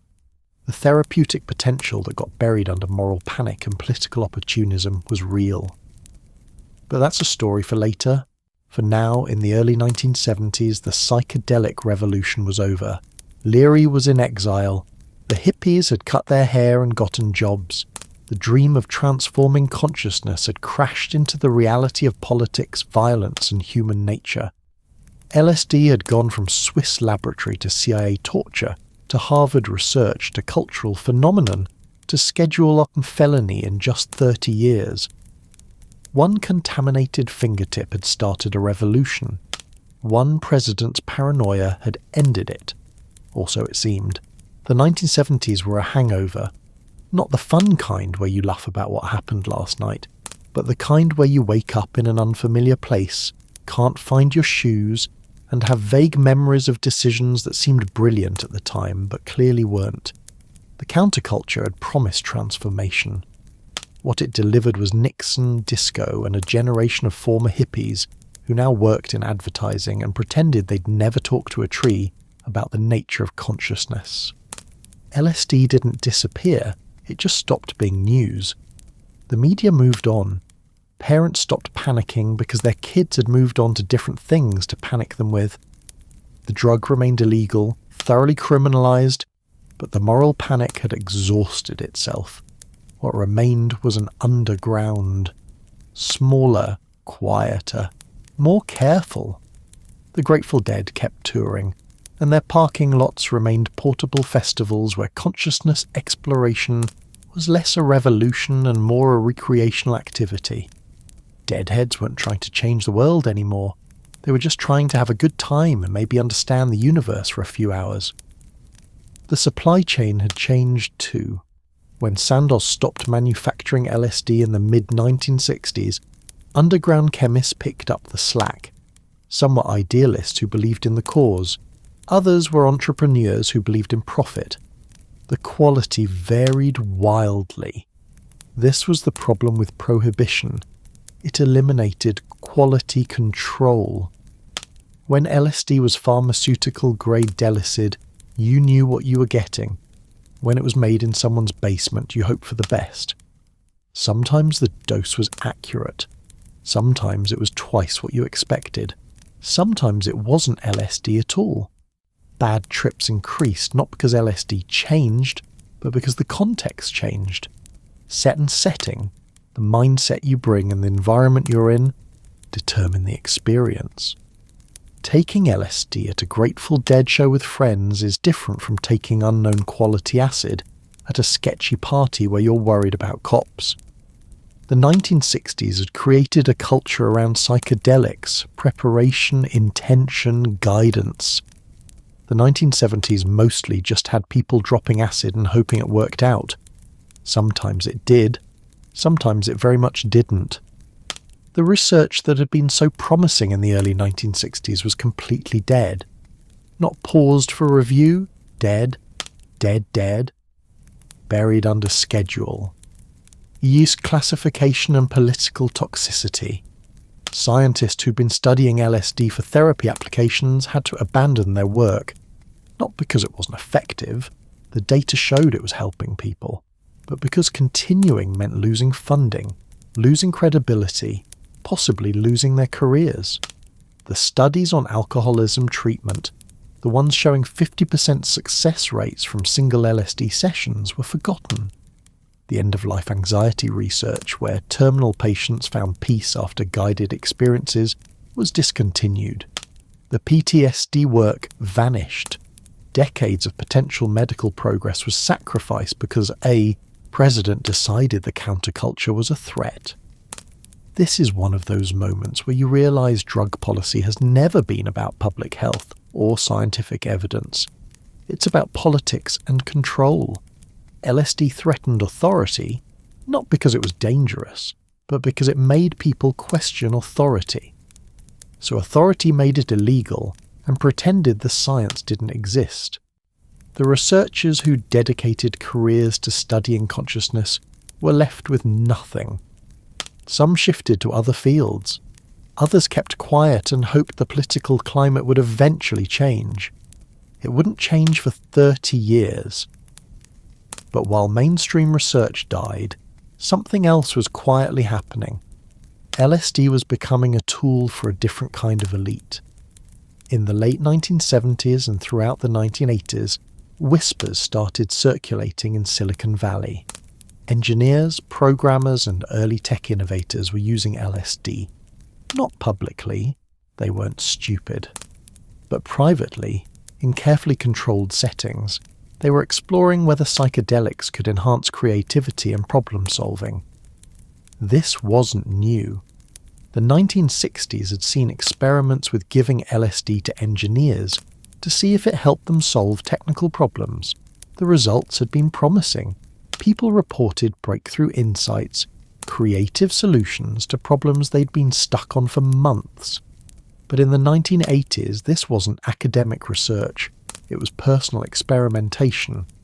Steve Jobs later admitted that taking LSD was one of the 2 or 3 most important things he'd ever done. He said it showed him there was more to life than what we'd been taught, that consciousness was expandable, that reality was more flexible than it appeared. Jobs went on to create Apple, designing products that changed how humans interact with technology. Did LSD directly influence his work? He seemed to think so. The emphasis on intuitive design, on making technology feel organic and user-friendly, on thinking different. These weren't conventional engineering priorities. They were the priorities of someone who'd seen that conventional categories were arbitrary. Other tech pioneers had similar stories. Not all of them, but enough that a pattern emerged. The same generation that had rejected conventional thinking in the 1960s was now building the technology that would define the future, and some of them credited psychedelics with teaching them to think outside established systems. The irony was perfect. The counterculture that had dropped out was now creating the tools that would enable a new kind of dropping out into digital reality. The hippies had become the establishment, just a much weirder establishment than their parents had been. Meanwhile, the war on drugs was accelerating. Reagan took office in 1981 and doubled down on criminalizing drugs. Nancy Reagan launched Just Say No, which was the 1980s version of This Is Your Brain on Drugs. Simplistic, condescending, and wildly ineffective at actually reducing drug use. The messaging around LSD had shifted. In the 1960s, it was LSD will make you jump off buildings. By the 1980s, it was LSD will give you flashbacks forever and fry your brain like an egg. The flashback myth was particularly persistent. The idea that taking LSD once could cause you to randomly trip years later, without warning, permanently damaged. The scientific evidence for this was essentially non-existent. Some people experienced HPPD, hallucinogen persisting perception disorder, but it was rare and not well understood. But the myth served its purpose, scaring people away from experimentation. Your Brain on Drugs commercials featured eggs frying in pans. The metaphor was clear and completely inaccurate. LSD doesn't fry your brain. It doesn't cause brain damage. The propaganda wasn't based on science. It was based on politics, but it worked. By the late 1980s, LSD use had declined significantly. The younger generation wasn't interested in their parents' revolution. Cocaine was the drug of the 80s, fast, expensive, capitalist. LSD was slow, weird, associated with a failed movement. The Grateful Dead kept touring, an increasingly anachronistic reminder of a different era. Deadheads were now in their 30s and 40s, bringing their kids to shows, still chasing the magic but aware it was nostalgic rather than revolutionary. Then the 1980s arrived, and something unexpected happened. rave culture, electronic music, warehouse parties, MDMA, ecstasy, and yes, LSD. A new generation discovered psychedelics, but in a completely different context. Not as tools for consciousness exploration or political revolution, but as party drugs that made dancing feel transcendent. The rave scene wasn't trying to change society, it was trying to have a good time. The music was repetitive, hypnotic, designed for people whose consciousness had been chemically altered. The venues were warehouses, fields, abandoned buildings, temporary autonomous zones where normal rules didn't apply for one night. LSD had a role, but MDMA was the primary drug. MDMA made you love everyone and want to dance forever. LSD made you notice that the lights were creating geometric patterns that seemed to contain mathematical truths about the universe. Both had their place. This was psychedelics without the baggage. No Timothy Leary telling you to drop out. No political revolution. No cosmic manifestos. Just music, movement, and temporary euphoria. The authorities hated it anyway. Rave culture got the same treatment the hippies had gotten. Moral panic, aggressive policing, claims that this music-drug scene was destroying youth. The fact that rave culture was multiracial and working class made it even more threatening to authorities than the largely white middle-class hippie movement had been. By the late 1990s, the underground rave scene had been pushed further underground or commercialised into sanitised EDM festivals where the drugs were still everywhere, but now you paid $300 for a ticket. LSD persisted in this scene, but it was a supporting character. The revolutionary promise had been fully replaced by recreational use, which was fine. People have always used drugs recreationally. But it marked how far the psychedelic movement had fallen from Leary's vision of consciousness evolution. And then, quietly, scientists started asking, can we study this stuff again? The first attempts in the 1990s went nowhere. The political climate was still toxic. Proposing LSD research was career suicide. But a few persistent researchers kept pushing, kept submitting grant proposals, kept arguing that the Schedule I classification was scientifically indefensible. One of those researchers was Rick Doblin, who founded MAPS, Multidisciplinary Association for Psychedelic Studies, in 1986. MAPS's mission was to sponsor psychedelic research and eventually make these substances legally available for therapy. In the 1980s and 90s, this seemed impossibly optimistic. But Doblin was patient. The breakthrough came with MDMA research for PTSD. MDMA wasn't LSD, but it was also Schedule I, also criminalised for political rather than scientific reasons. MAPS sponsored rigorous clinical trials showing that MDMA-assisted therapy dramatically helped veterans with PTSD, conditions that conventional treatment often failed to address. The results were impossible to ignore. Combat veterans who'd been disabled by trauma, unable to function, found relief after a few MDMA therapy sessions.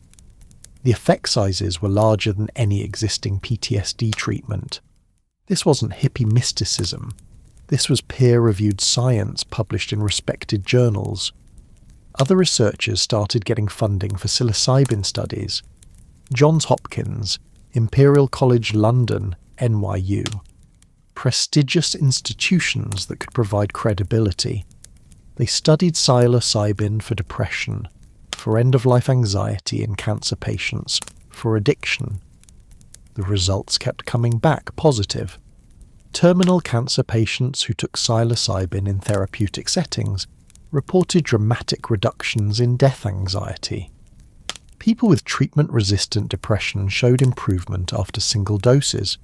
Smokers trying to quit had higher success rates with psilocybin therapy than with any other method.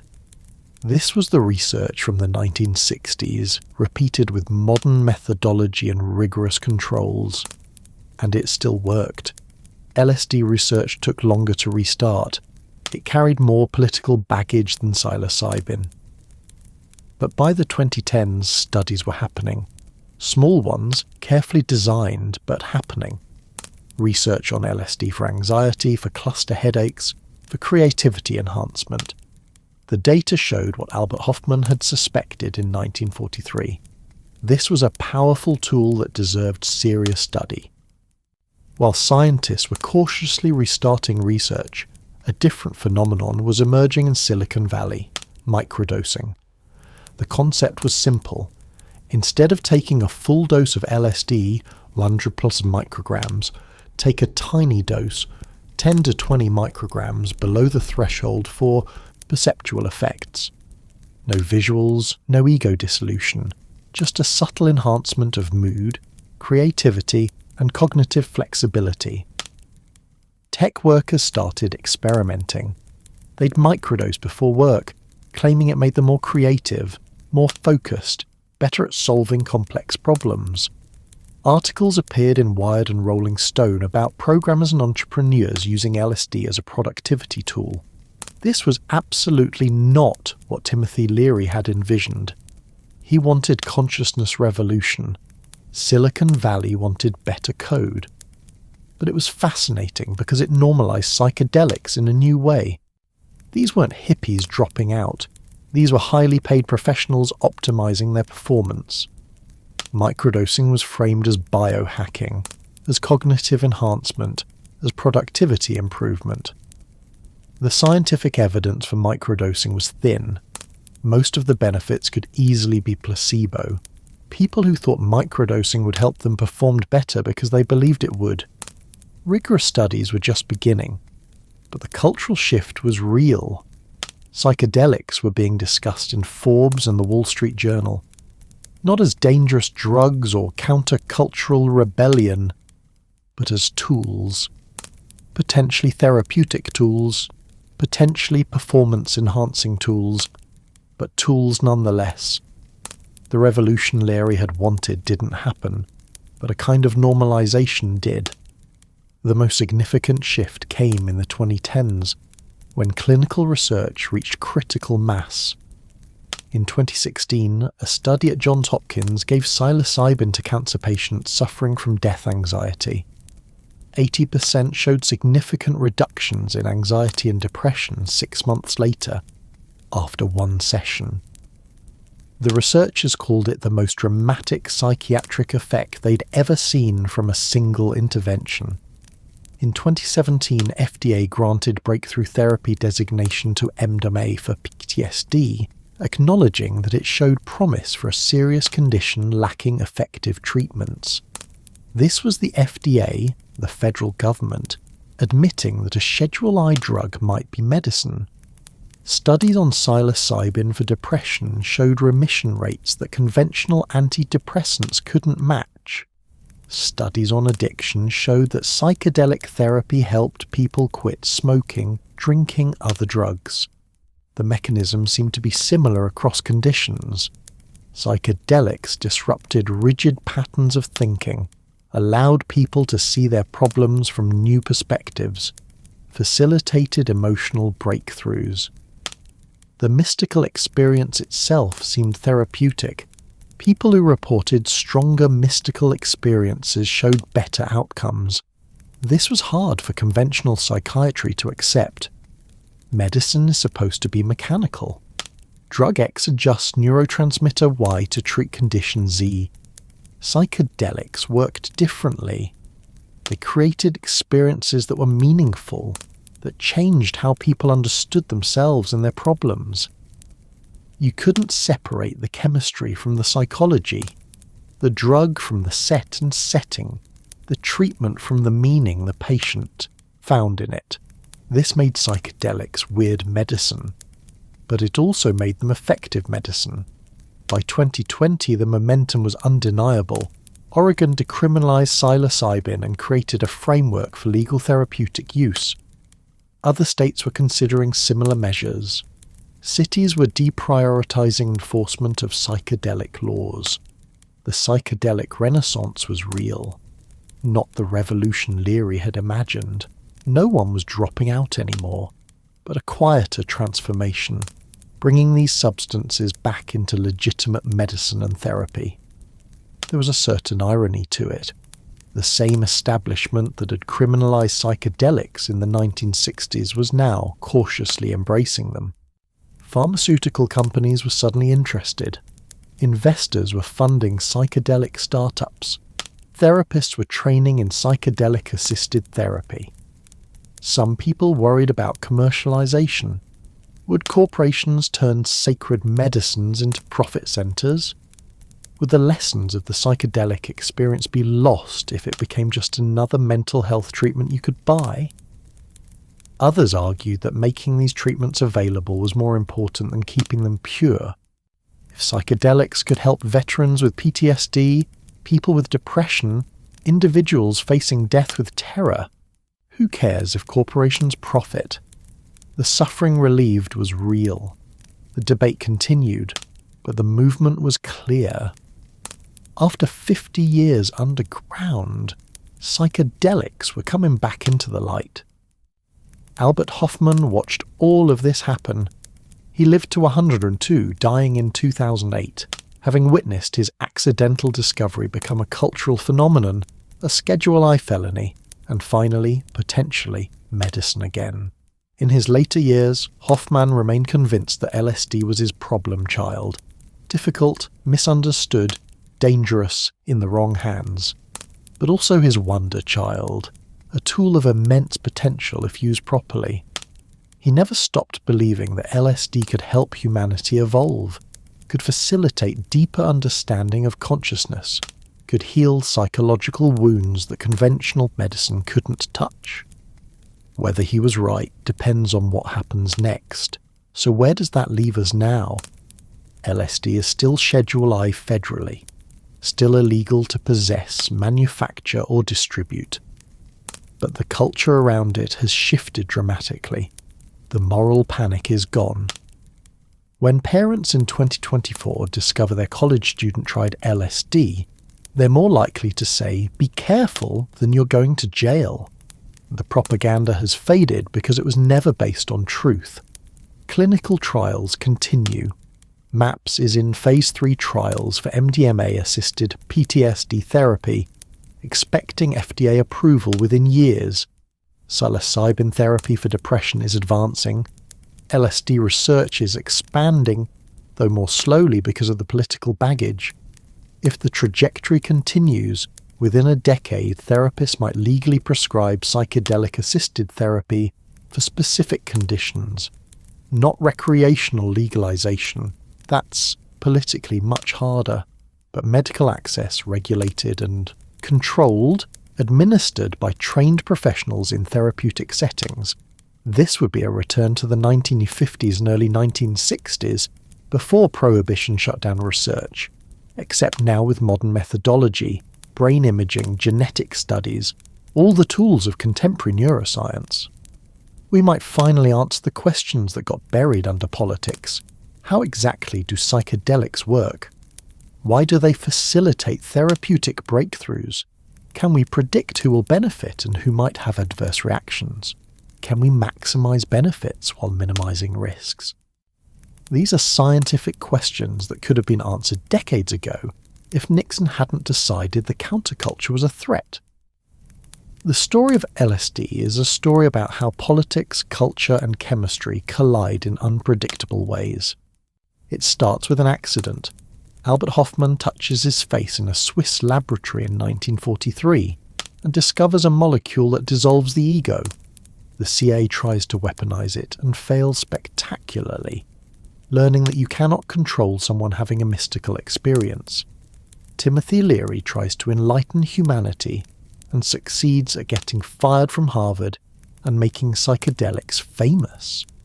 The counterculture adopts it as a symbol of revolution, and for a few years it looks like it might actually transform society.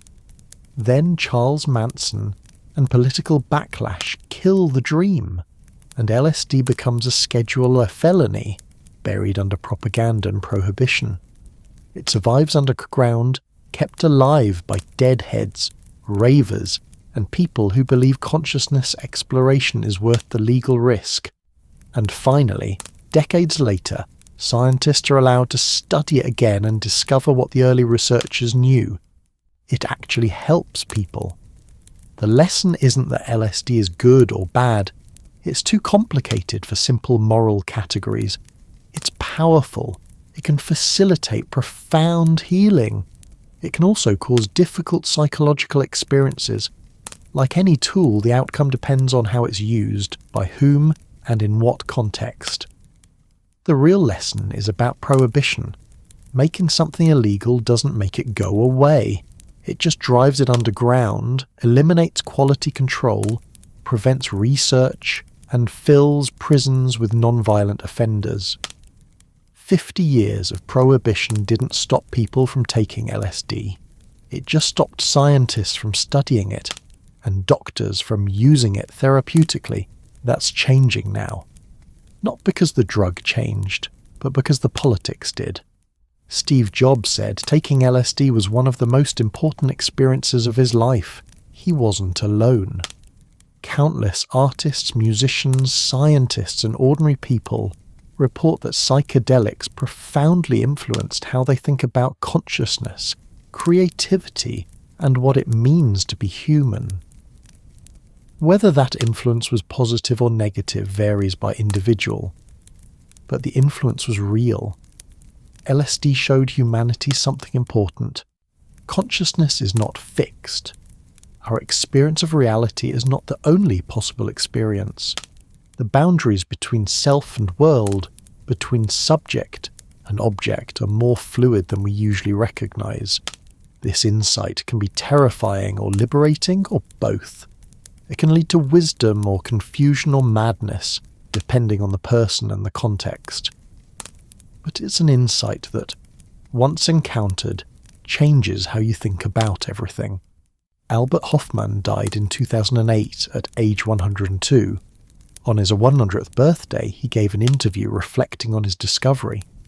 He said he hoped LSD would eventually be recognized as a valuable medicine and used appropriately. He regretted that it had been criminalized, that research had been stopped, that his problem child had caused so much controversy. But he never regretted the discovery itself. On his deathbed, reportedly, Hofmann asked for LSD. He wanted to take it one final time before he died. Whether this actually happened is unclear. The story might be apocryphal, but it's the kind of story people tell because it feels true. A man who accidentally discovered a key to consciousness, taking it one last time before stepping through a different door entirely. So here we are, 80 years after Hofmann touched his contaminated fingers to his face and accidentally launched a cultural revolution. LSD started in a laboratory, became a CIA weapon, escaped to Harvard, inspired hippies, got criminalized, survived underground, and is now, slowly, becoming medicine again. The arc is absurd. A Swiss chemist's lab accident leads to government mind control experiments, leads to a Harvard professor becoming a prophet, leads to the Summer of Love, leads to Nixon's war on drugs, leads to Silicon Valley microdosing, leads to FDA-approved therapy trials. If you wrote this as fiction, editors would reject it as implausible. But it happened. Every strange, unlikely, cosmically ironic bit of it happened, and the story isn't over. Clinical trials continue. Laws are changing. A new generation is encountering psychedelics without the cultural baggage of the 1960s, approaching them as tools rather than symbols. Maybe this time we'll figure out how to use them wisely. Maybe the research will continue uninterrupted.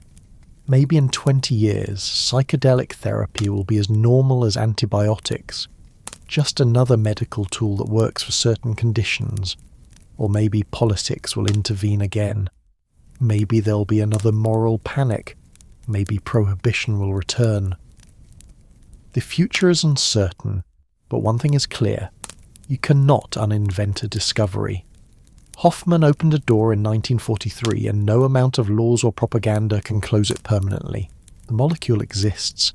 The experience is available. The questions it raises about consciousness, reality, and human potential remain. In Switzerland, there's a statue of Albert Hofmann riding a bicycle. It was erected in 2006, celebrating Bicycle Day, the day he rode home from his lab while reality disassembled itself round him. Tourists take pictures with it. Psychedelic enthusiasts make pilgrimages to Basel to see where it all began. Every April 19th, people celebrate Bicycle Day, commemorating the moment a Swiss chemist pedalled through a city street and emerged on the other side of consciousness. It's a strange thing to commemorate. A lab accident, an unauthorized self-experiment, a bicycle ride that probably violated several traffic laws given that the rider couldn't reliably distinguish between himself and the bicycle. But it changed history. One contaminated fingertip. One decision to try again intentionally. One bicycle ride home while the universe revealed its geometry. And 80 years of consequences still unfolding, still surprising, still teaching us that consciousness is stranger and more malleable than we ever imagined. Albert Hofmann touched his face at work and accidentally invented the 1960s. The CIA tried to weaponize Enlightenment and failed hilariously. Timothy Leary tried to start a revolution and succeeded at getting famous and arrested. Hippies tried to change the world and mostly just changed their wardrobes. Nixon tried to eliminate LSD and just made it legendary. And through it all, the molecule persisted, waiting patiently for humanity to figure out what to do with a chemical that dissolves the ego and reveals that reality is negotiable. We still haven't entirely figured it out, but at least now we're allowed to try. So that's LSD. From a Swiss laboratory to government torture chambers, to Harvard lectures, to hippie communes, to federal prison, to Silicon Valley startups, to FDA clinical trials. 80 years of the most unlikely drug story in history. The lesson, if there is one, is this. Consciousness is mysterious. Tools that affect consciousness are powerful. How we choose to use those tools for healing or harm, for exploration or control, for wisdom or escape, says more about us than about the chemicals themselves. LSD is just a molecule. A complicated molecule that does very interesting things to the brain, but still just a molecule. What we make of it, the meaning we assign, the uses we find, the laws we write, the research we conduct or prohibit, that's entirely on us. Hofmann discovered something extraordinary. What we do with that discovery is up to humanity. So far we've tried weaponizing it, criminalizing it, worshipping it, and prohibiting it. Maybe next we'll try understanding it. That would be appropriately psychedelic. Taking 80 years to figure out that the answer was always to approach it with curiosity, humility, and scientific rigor instead of fear, politics, and propaganda. Somewhere, Albert Hofmann is probably smiling, or riding a bicycle through dimensions we can't perceive. Either way, the trip continues.